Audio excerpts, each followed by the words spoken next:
Hello, and welcome back to Coin Lady channel. There has been no shortage of negative news about cryptocurrencies recently. In fact, most cryptocurrencies have been declining in value over the past 7 weeks or so, including XRP, despite legal clarity from Judge Torres. However, the narrative being painted here doesn't ring true for me. Therefore, I will address some of these issues and argue against some of the concepts presented. I think it portrays a bleak-sounding picture that isn't properly matched with reality, even when they're merely giving factual statistics without sufficient context. Because, in all honesty, the rich are ready to make a splash, and the rich people out there are ready to make a splash. How come? Because, they're whales already. Okay, so maybe you whales of the sea can't have an alien whale. But it's only that I keep encountering the same issue. This is why I plan to keep bringing it up. For the simple reason that when people start selling in a panic, the wealthy step in to buy up their anxiety. Then they may relax and wait for the day that the item they purchased from you is worth more than they paid for it, at which point they will gladly sell it back to you at the higher price. That's precisely what occurs in this case. And I have a more broad idea I'd like to share with you. Many members of the XRP community, in my opinion, need to reevaluate how much weight they give to fluctuations in Bitcoin's value. Although I suspect many readers already share my views on this topic, I feel the need to reiterate them here in case anyone doubts my sincerity. When we talk about Bitcoin, maybe you're even like me and you're just not that excited about Bitcoin. Even if you hold I hold Bitcoin, I'm still pro-Bitcoin. I've had it since the beginning of 2017. Perhaps, like me, you possess Bitcoin but aren't very enthusiastic about it. And you're not even banking on Bitcoin's price rising to the point where it would provide you with much more material comfort in your life. In any case, that's where I am. And maybe you are, and maybe you aren't, but I'm just saying, even if you have a similar mindset to me and you don't really care about Bitcoin from a technological perspective, or from a price perspective, it might be worth at least considering readjusting your mindset. To give an example, when I consider the possibility of upward price movement for XRP, I simply wanted to let you know that the prospect of this occurring to Bitcoin is roughly comparable to the prospect of anything else exciting happening to me right now. So keep that in mind. I don't care about Bitcoin because it's a cryptocurrency. I don't care about it because it's the least technologically advanced in terms of price movement. I don't care about it because it's the least intriguing out there. Perhaps things will turn out all right if I just hang on to what I have and plan ahead a couple of decades. What else have I done, though, that makes that irrelevant now? Investing in and amassing wealth through means other than Bitcoin is possible. To sum up, I get quite excited whenever I come across Bitcoin-related news. This is because the entire asset class behaves similarly to one another. Naturally, XRP follows the same trend as Bitcoin. So, if I'm being honest, and I do believe Bitcoin is the future. And I find that really exciting. Even when I'm looking at Bitcoin-related news, I often find it just as interesting as when I'm reading XRP-related news. If it's just going to keep on continuing in lockstep, as has probably been the case for the past decade, then why wouldn't that get me pumped up? And so, if you're one of the people out there who just doesn't want Bitcoin to do well, and there aren't many of us in the community, then I just encourage you to readjust that thinking, because if Bitcoin doesn't do well, and history tells us that XRP probably won't do well.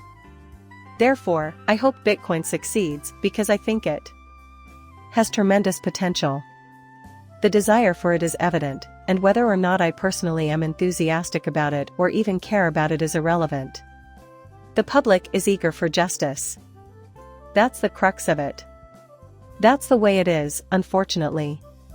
But look at this title from the Crypto Basic Report: Reason Behind XRP Downturn Revealed as Asset Falls 46% from 93-cent High.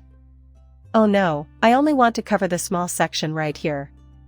The following is an excerpt from an article titled XRP, My Beloved XRP Underperforming in August, How Will Life Go On? August was difficult for XRP, especially when compared to other prominent altcoins. Tyco data reveals that XRP did the worst among the top 5 altcoins by market cap in August, excluding Ethereum. This is reflected in a small chart on the screen, and the interested can see the yellow bar here. That's XRP, and there are several other cryptocurrencies that are doing considerably better right now. Again, though, when exactly did this historical period become the chosen one? It's August, right? How about we rewind to, like, the 12th of July? Can we go back to July 12th? On the eve of the SEC v. Ripple law. What if that's where it comes to? I didn't go through and count every single coin. I know a lot of people were hoping XRP would break $1 and set a new all-time high after the legal uncertainty was resolved, but I can assure you that this did not occur. Okay. But I do feel that XRP is considerably higher in price now than it would be if that weren't the case, as XRPs tended to move in tandem with Bitcoins. Whether or not we obtained that legal clarification, the current price of XRP is marginally higher than it was prior to Judge Torres' order. As of the time of this Bitcoin recording, 1 XRP is equal to 50 cents. Since the verdict, Bitcoin prices have dropped by nearly 15%, while XRP has risen. I would estimate a gain of slightly more than 6%. You could say that this is why I requested that contract back in August. Putting information out there is wonderful and all, but please provide some background. Now. Indeed, I am doing just that. The numbers reveal that September was a poorer month for XRP than August, but if we have to choose, let's look at the period soon before the XRP price spiked. As a result, XRP is up from July 12th, the day before the verdict, while Bitcoin is down. And I'd imagine the same is true if you compare it to these other altcoins, which I didn't do since I still think that it counts and the comparison to Bitcoin is what matters most.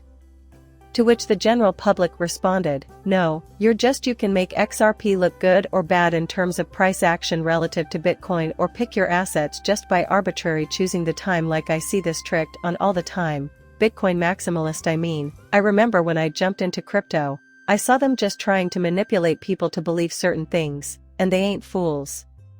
That's good news for XRP. Just plain silly. That's why I felt the need to mention it. Then this followed from it. Another post from the Crypto Fundamentals discusses investors unloading XRP. Even though Korean investors have shown interest in XRP, the largest South Korean crypto exchange recently had the highest selling pressure by as much as 55%, with OKX following closely at 54%. Okay. Well, there's also been a lot of buzz about it lately. The fact that some investors may decide to sell off their holdings does not mean that I am obliged to do the same. In fact, when retail investors engage in this way, we usually see that the whales who are getting agitated about it are doing something else entirely. That's why I said at the beginning of the video that the affluent are ready, meaning they're prepared for whatever happens next. More and more organizations and people will try to muscle their way into the fray as time goes on.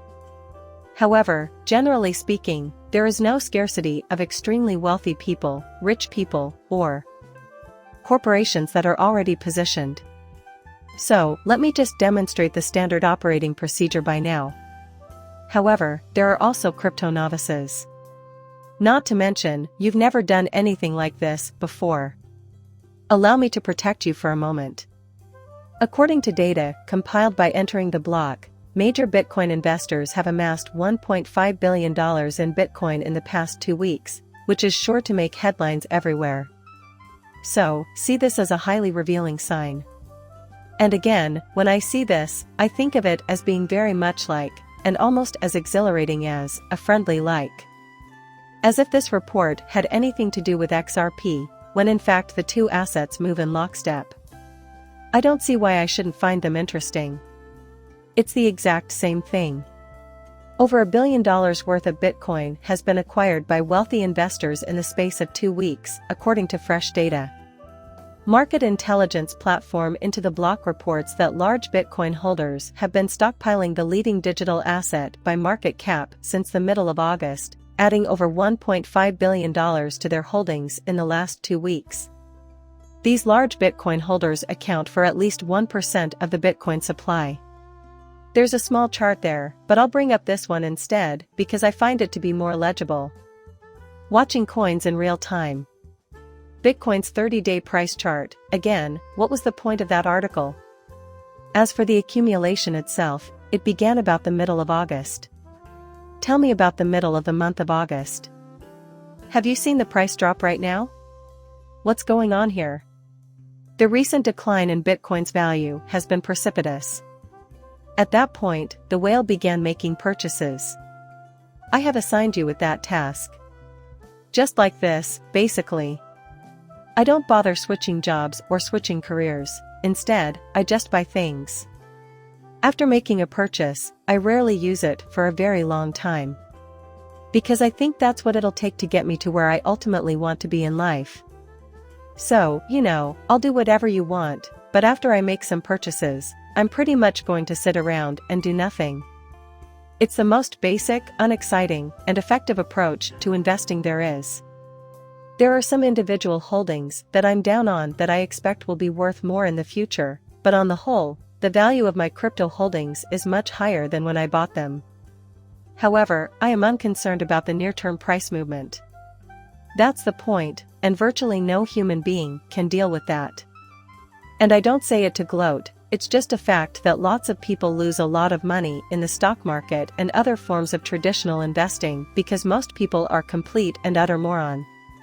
People are often terrible investors. This is especially true when discussing equities. So what I plan to do is counter to the norm.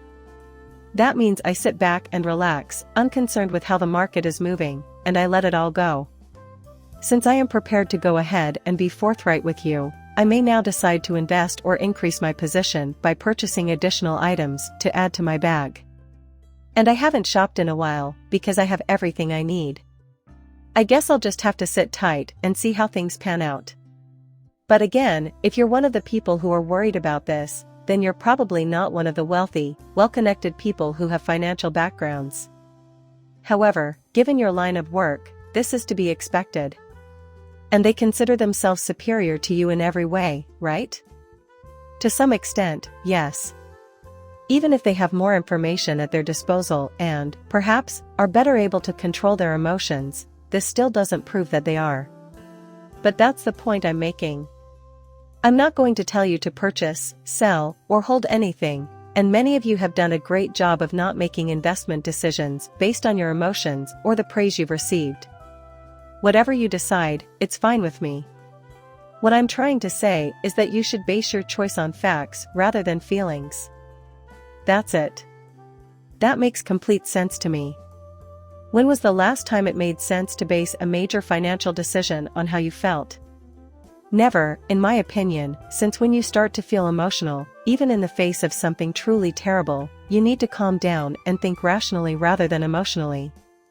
Although the situation may be warranting such an emotional response, you should still take a step back and collect your thoughts before acting. Even if something terrible does occur.